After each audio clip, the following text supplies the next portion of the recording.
मठिया मोड़ कंचन इब्राहिमपुर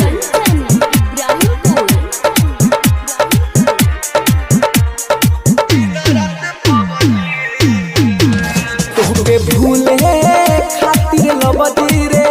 खेली दिन रात पबदी रे तोहके भूले खातिर लबदी रे खेली दिन रात पबदी रे ओखिया जागता निक न लागता ओखिया जागता निक न लागता अरे खाना रोटी सब्जी रे तोहके भूले खातिर लबदी रे खेली दिन रात पबदी रे तोहके भूले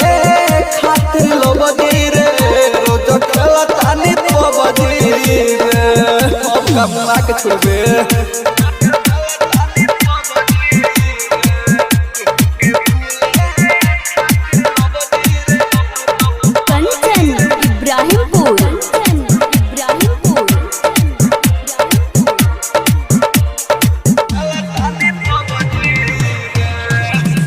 भरवा घरवा छोड़ी रही बहरा रे हो प्यार कोई के धोखा दी होले जखम गहरा रे हो दिन भरवा घरवा छोड़ी रही बहरा रे हो प्यार कोई के धोखा दी होले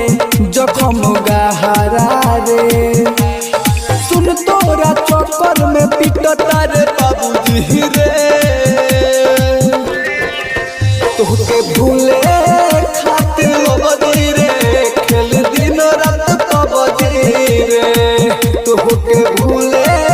खातिर लबदी रे खेल दिन रात पबदी रे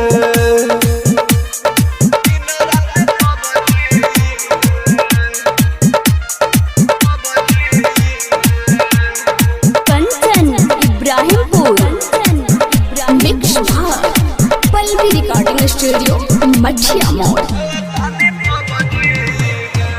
देह तो खुश सुननी बारे परमोद के संगवा रे होवा के देखू रोज पीले बिसकिया रमावा रे होते तो खुश सुननी बारे परमोद के संगवा रे